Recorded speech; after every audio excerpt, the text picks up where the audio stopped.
Yohanes Lema atau yang biasa kita kenal dengan nama Ansi Lema, seorang politikus PDIP, mencoba memberikan penjelasan di seputar kemelut yang terjadi antara Adiana Pitupulu dan Sekretaris Kabinet Teddy, yang kemudian direspon oleh Ketua Komisi 3 Habibur Rahman.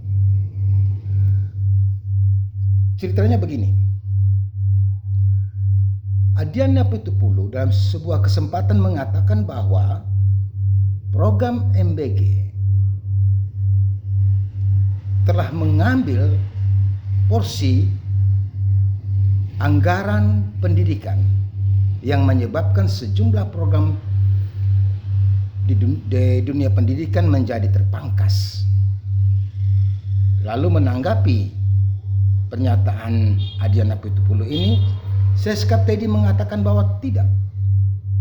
Seskap Teddy, Sekretaris Kabinet Teddy, mengatakan bahwa MBG memiliki posnya sendiri, tidak memotong anggaran pendidikan. Lalu menanggapi apa yang dikatakan oleh Sekretaris Kabinet Teddy ini, Adiana Pitupulu menantang Teddy untuk berdebat terbuka. Atas tantangan itu, Habibur Rahman, Ketua Komisi 3 DPR, mengatakan bahwa kalau mau menantang, sebaiknya Adiana Pitupulu menantang Ketua Komisi Anggaran yang adalah orang PDIP, atau menantang bayangannya sendiri. Mengapa? Karena program MBG ini sudah disetujui oleh Badan Anggaran dan disetujui oleh DPR, yang ketuanya adalah Puan Maharani, juga dari PDIP. Menanggapi itu, Yohanes Lema atau yang biasa kita kenal dengan nama Ansi Lema mencoba membuat narasi menjelaskan tentang fungsi DPR, 3 fungsi DPR. Legislasi, ada fungsi budgeting dan fungsi kontrol. Dan bagi Ansi Lema, apa yang dikatakan oleh Adiana Pitupulu tadi adalah bagian dari fungsi kontrol DPR. Pak Ansi Lema, saya setuju dengan pendapat Anda. Semua yang Anda katakan itu ada dalam tataran normatif dan memang itulah fungsi DPR. Tetapi jawaban Anda terhadap polemik ini ibarat menggeser gawang. Jadi ditembaknya ke sini menjadi tidak gol karena gawangnya dipindahkan. Mengapa saya katakan begitu?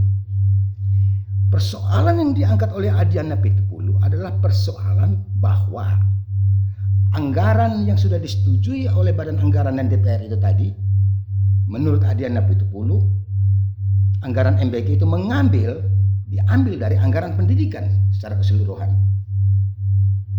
Padahal tentu saja ketika program MBG ini disetujui oleh Badan Anggaran, pasti sudah dibicarakan tentang dari mana diambil dananya, apa manfaat program ini sehingga disetujui, karena pasti dipikirkan itu bermanfaat.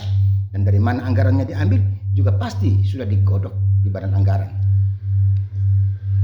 Apa yang dikatakan oleh Adiana Pitupulu itu bukan soal bahwa melaksanakan fungsi kontrol DPR, tetapi mengkritik sebuah keputusan yang sudah dilakukan sebelumnya. Kalau Adiana Pitupulu mengkritik bahwa program MBG itu ada masalah di sini, ada masalah di sini dalam pelaksanaan implementasinya begini, begitu dan seterusnya, it's okay. Tetapi yang dikatakan oleh Adiana Pitupulu adalah bukan mengkritik sebenarnya, tetapi menggugat kembali tentang program ini. Jadi ini bukan soal fungsi kontrol, Pak Ansi Lema. Sekali lagi, ini bukan soal fungsi kontrol. Dan karena itu, Sekretaris Kabinet Teddy memberikan jawaban bahwa tidak benar itu. Apa yang dikatakan Adiana Pitupulu itu tidak benar. Dalam konteks inilah, apa yang dikatakan Habibur Rahman menjadi relevan. Saya setuju bahwa DPR memiliki fungsi kontrol. Setuju. Dan dalam kasus ini, itu bisa menjadi linear jika Adiana Pitupulu mengkritik implementasinya. memberikan masukan-masukan bahwa ada penyimpangan dalam implementasinya. Tapi kalau dia menggugat lagi bahwa anggaran itu diambil dari anggaran pendidikan, itu bukan mengkritik, bukan mengkontrol, bukan melakukan fungsi kontrol. Dia mengkritik kembali, dia menggugat kembali keputusan yang sudah dilakukan. Karena itu menjadi relevan apa yang dikatakan oleh Habibur Rahman. Lalu apakah MBG memang tidak ada masalah? Saya tidak mengatakan begitu. MBG penuh dengan masalah. Kalau kita lihat di media sosial banyak persoalan-persoalan yang bisa dibicarakan tentang MBG. Kita mungkin bisa berbicara tentang apakah dengan MBG tujuan utama yang mau dicapai itu berhasil. Kita mungkin bisa berbicara tentang standar pemenuhan gizinya. Kita mungkin bisa berbicara tentang mekanisme pelaksanaannya, tentang siapa yang sebaiknya menjadi operator pelaksananya. Kita mungkin bisa berbicara tentang kontrol, tentang kualitas gizinya. Itu yang namanya melaksanakan fungsi kontrol. Tidak lagi menggugat persoalan yang sudah disetujui sebagai fundamental dari pelaksanaan program ini. MBG harus kita akui bahwa masih banyak hal yang perlu dibenahi. Namun ibarat jalan raya, dibangun untuk tujuan yang baik. Lalu ada banyak kecelakaan, banyak disalahgunakan jalan raya itu. Itu tidak berarti bahwa jalan raya itu harus ditutup.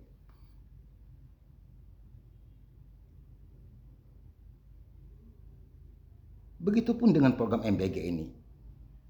Dengan tujuan yang baik. Tetapi implementasinya masih ada banyak masalah dan implementasinya ini yang harus dibenahi kembali. Karena tujuan yang baik dilakukan dengan cara yang salah, itu juga menimbulkan persoalan. Salam akal sehat.